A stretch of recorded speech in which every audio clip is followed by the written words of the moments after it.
सिवान जिला के प्रसिद्ध डॉक्टर रामेश्वर सिंह ने 105 सदर विधानसभा से चुनाव लड़ने की घोषणा कर दी है। घोषणा करने के बाद वो पटना पहुंचे और पुष्पम प्रिया से मिलने के बाद उड़ते हुए घोड़े पर सवार होकर सिवान में ताल ठोक दी है। सिवान पहुंचने के बाद वह सिवान के प्रसिद्ध दुर्गा मंदिर में पहुंचे और माता रानी के दर्शन किए। दर्शन करने के बाद लोगों ने फूल माला पहनाकर उनका जोरदार स्वागत भी किया। फिर वह सिवान के कचहरी में पहुंचे और अधिवक्ताओं से मिले और आशीर्वाद लिया।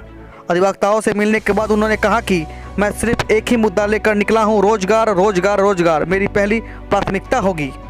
फिर डॉक्टर रामेश्वर सिंह भावुक हो गए और सुनिए पत्रकार से क्या बातचीत में कहा।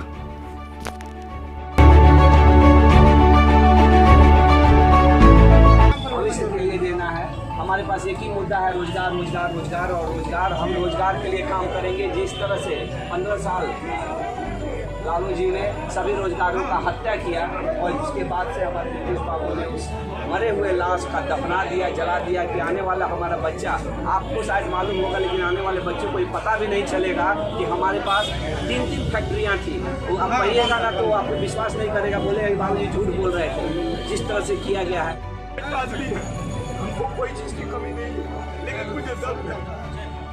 ठीक है सर, ठीक है। मैं सिवान के सभी सम्मानित जनता को ये प्रणाम करने के लिए, उनसे आशीर्वाद लेने के लिए, उनको नमन करने के लिए ये चुनावी जो यात्रा है उसका आगाज़ कर रहा हूँ। जिस तरह से हमारे यहाँ रोज़गार को ख़त्म किया गया है, जिस तरह से जंगल राज में जितने भी रोज़गार के साधन थे उनको ख़त्म किया गया, मारा गया, और नीतीश बाबू के कुशासन में जिस तरह से इस मरे हुए रोज़गार के साधन को दफनाया या जलाया गया, उसी के खिलाफ एक युवाओं की आवाज़ है जिसको मैं युवाओं के पास रखना चाहता हूं। मैं सबको धन्यवाद देना चाहता हूं और एक बिगुल बजाने के लिए मैं यहाँ पे खड़ा हूं कि आवाज़ उठानी पड़ेगी। हम जिंदा हैं जी, अभी मरे नहीं हैं, और जिंदा हैं तो हमारी आवाज़ को कोई नहीं दबा सकता है। ये आवाज़ मेरी आवाज़ नहीं है, वो हर बिहारी की आवाज़ है जिसको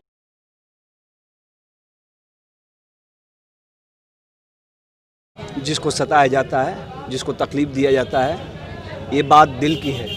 हम एक सेट आदमी हैं, अपने आप को रिस्क लगा के, अपने आप को दाव पे लगा के मैं ये काम कर रहा हूँ, क्योंकि मुझे लगता है कि इस समाज ने मुझे इस लायक बनाया है तो मेरी भी जवाबदारी है कि मुझे कुछ करना चाहिए। अगर मैं नहीं कर पाया तो दुनिया को छोड़ दीजिए, मैं अपने आप को माफ़ नहीं कर पाऊँगा। मैं अपनी बात रखने के लिए आऊँ, जीतने के लिए नहीं आऊँ, और जीतने हारने से मुझे कोई फ़र्क नहीं पड़ता है। लेकिन जिस तरह से युवाओं का सपोर्ट है, मुझे लग रहा है कि कोई मुझे यहाँ से जीतने से नहीं रोक सकता है।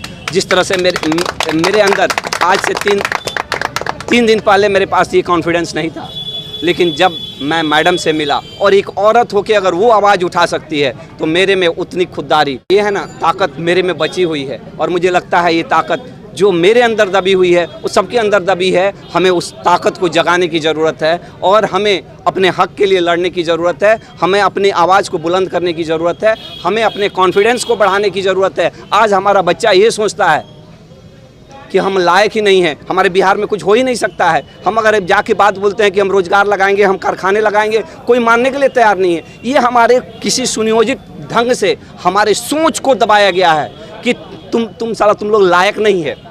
हमारे बच्चों में हम कुछ नहीं, हम भी जीत के हम भी वही करने वाले हैं। हम किसी के घर में रोटी नहीं पहुंचाने वाले हैं, किसी के खाना नहीं पहुंचाने वाले हैं। लेकिन ये मेरा वादा है कि मैं हर बिहारी को, हर सिवान वासियों के दिल में एक कॉन्फिडेंस जरूर जगा दूंगा कि हम सक्षम हैं और हम वो हर कुछ कर सकते हैं। हमें वो हर कुछ मिलने का अधिकार है जो एक आम भारतीयों को मिल रहा है, जो एक आम इंसान को मिल रहा है। चुनावी अभियान की शुरुआत कर रहे हैं, क्या क्या कार्यक्रम है? आज तो बस माता जी का दर्शन किया और मुझे लगता है कि ये आज हम लोग आए हुए थे कि सबसे इंटेलेक्चुअल कम्युनिटी अगर देखा जाए जो एक जगह पे कहीं मिल जाएगा, तो हम वकील लोगों से मिले। यहाँ पे सिवान के सभी लोग भी आते हैं, उन लोगों का दर्शन और आशीर्वाद लिया और अपनी भावनाओं को व्यक्त किया। मैं ये चुनाव जीतने हारने के लिए नहीं लड़ रहा हूँ, अपने भावनाओं को व्यक्त करने के लिए, जो मैं 15 साल से दबा के रखा हूँ उसको निकालने के लिए लड़ रहा हूँ। लोगों से जब मिला तो क्या कुछ भरोसा मिल रहा है लोगों से? देखिए, लोगों को कष्ट है, लोग तो अपना बात कहते हैं जी, लेकिन एक चीज़ मुझे इस बात का हमेशा ये रहता है, आज तक कोई अच्छा आदमी क्यों नहीं पॉलिटिक्स में आया। सब लोग अच्छा आदमी को अच्छा जरूर बोलता है लेकिन वोट नहीं देता है। ये बदलाव का समय है, ये आने वाली पुश्तें, ये नस्लें हमारी याद करेंगी। अगर मैं ये चुनाव हारता हूँ तो जान लीजिए कि कोई इंटेलेक्चुअल आदमी, कोई बढ़िया आदमी चुनाव लड़ने से, चुनाव में खड़ा होने से डरेगा और हिम्मत नहीं जुटा पाएगा, जैसे मैं हिम्मत नहीं जुटा पा रहा था। ये आपके आवाज़ देने के लिए, अगर आप ये बोलते रहेंगे कि अच्छा आदमी नहीं है, सब नेता चोर है, सब नेता ये है, ये कहने से नहीं होगा। आप अपनी जवाबदारी में क्या किए, ये कहने की, अगर आपको लगता है कि मेरी बातों में सच्चाई है, आपने सबको दे के देखा ना, 15 साल राजद को दिया, 15 साल बीजेपी को दिया, 15 साल मैं नहीं बोलता हूँ, 5 साल के लिए देता हूँ। 5 साल आप हमको भी समय दीजिए, नहीं होगा तो 5 साल फिर चुनाव होगा और हमको भी वही थपड़िया के आप भगा दीजिएगा। युवाओं से क्या कहना चाहेंगे? युवाओं, ये अब समाज आपका है और समस्याएं भी आपकी है। अब हम नहीं जगेंगे ना तो हमको झेलना पड़ेगा। आपने अपने बाप को माफ़ कर दिया होगा, लेकिन मैं आपसे बोलना चाहता हूं कि आपका बच्चा आपको माफ़ नहीं करेगा। आने वाले समय में वो दिल्ली जाके, बम्बे जाके गाली सुनेगा ना तो किसी को नहीं बोलेगा, वो अपने बाप को बोलेगा कि तुमने क्या किया, तुमने क्या किया, तुम लोग तो यहाँ जिंदा थे ना, तुम लोग किया क्या। आपको बोलना पड़ेगा, उसको जवाब देना पड़ेगा, उसके आंख में आंख बना के। आप पूरे दुनिया से लड़ सकते हैं, अपने बाल बच्चों से नहीं लड़ सकते हैं। और ये बात को आपको याद रखना है। डॉक्टर रामेश्वर रहे चाहे नहीं रहे, इस चीज़ को याद करके रखिएगा।